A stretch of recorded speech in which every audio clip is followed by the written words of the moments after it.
Well, it's beginning to become that time of year again. Thinking about gardening.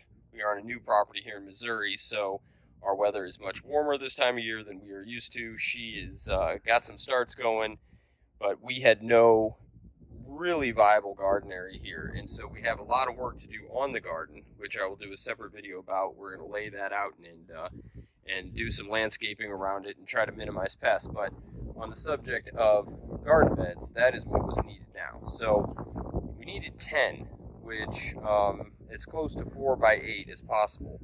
And when you have that many beds you need to make, then price does matter. If you're doing 1 to 2 beds, maybe it's not a huge deal if you spend an extra 50, 75, even 150 bucks on them to use certain materials. However, in this instance, I did break some rules in theory, but I'm actually not breaking them. So let me show you the actual bed. I have my initial prototype done that I will copy all the rest of the 9 beds off of. All right, so here we are. This is the bed that I have done, and then it is 26.5 inches tall, so without the top rail. So the only thing we're missing here is the top rail. Now we'll talk about the top rail first, because it is a very important part of the project, because that is, you're going to get irrigation water on it, you're going to get rainwater sitting on it. So we will go and buy a cedar product if I can find it, like a 1x6, 1x4, and wrap that around here, because that is going to take the most sun damage, the most water damage of anything on this bed. Now, the rule I broke was using treated wood, which gardeners all know, huge no-no. Well, I want these things to last 15 years. That was my cost basis. Sorry, the wind just picked up, so if that's hitting the mic, I apologize. The cost basis on this, I stretched it out over 15 years, and I want these to last 15 years. So that doesn't mean treated timbers, you don't ever have to touch it. That you can always add oils to hydrate it, as long as they're, garden safe, different seals and things like that. But it is going to significantly increase the lifespan of these things just kind of falling apart on you. So pine would be the worst, obviously. That's going to degrade the fastest, and for most of us, there's other softwoods that would do the same. But in this instance, we did go with a treated timber. Now, I got away with that, at least in my mind, because we did line the entire inside with the galvanized corrugated metal. Now, this makes it so that the soil's not going to touch any of the treated timbers. And also, we're going to line the inside. We have a bunch of landscape fabric, so we're going to line the inside with landscape fabric as well.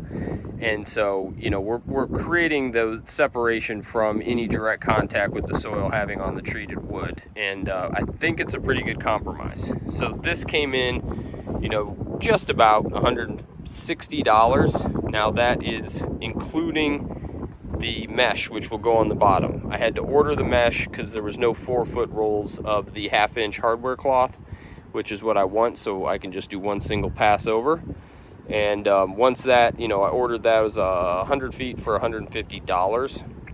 And so if you add that cost, about 15 bucks per, it is going to be about $160, $165 all in. Now, it's 10 bucks a year gardening season if this indeed lasts me 15 years, which I think it will do. I went to a local hardware store, not a big box store. Their treated timber is in excellent condition, and I'm pretty happy with it. The look is obviously, favored by us. We like the metal look from the outside, and once it gets a nice cedar top cap, and she might add some oils that, change this yellowy tint a little bit on the wood. We'll just see where we go from here, but right now it's all about getting them done in a timely manner so that she can get to doing what she needs to do, which is getting plants in the ground. Now, this is a good height as well, because it really minimizes how much you have to bend over. So these sheets come in 26.5-inch width, so that they're called 22 by 8 foot sheets, but that's because they leave about 2.5 inches. I think it's like 2 3/8 or 2 1/4, some funky measurement for overlap when you have to put these on like a roof or something. So when they are at their true width, they're just about 26.5. And so that is what we built this for, and we're pretty happy with it. It is just under 7, or just over 7 feet long rather. So it's these boards on the side are kept at a true 8 foot, but as you can see, once you hook them to the timber on the outside of the box, we did that to keep obviously this support timber away from the soil. So we've just moved it to the outside. Most people would have it on the inside. Now if I were to do this with cedar, it would be like $400 in my area at this time. Everything, you know, can vary depending on where you are in the United States. Certainly even redwoods and stuff around here are very expensive, so this made just a heck of a lot more sense. I will put a full description of everything it took to build one complete bed, and minus the top rail. So you just choose what you want. You're gonna have to use, you know, a more environmentally stable product like a cedar or something on that top rail, or be just very generous with applying something to it seasonally, and probably having to sand it down because it will take a beating. Oh, what else did I want to talk about this? So once I figured out what our design was going to be, and if you got more than one to build, or if you have more than 4 to build, just cut everything to length and lay it out. I'm a little short on these doodads over here, but cut it, lay it out, and so you can just kind of do an assembly line when you're putting these together. It'll make it go a lot faster. But all in all, we're pretty darn happy with the way it looks. If you see these gaps at the bottom, that is because, number one, it's not necessary for support because it's already just sitting on the 2x6s. But that way I could get these corner posts done off of a true 2 foot length. Because if I went the full length down, now one 4x4x8 would not give me 4 corner posts, and so it would be just wasted money. So I made them a little shorter.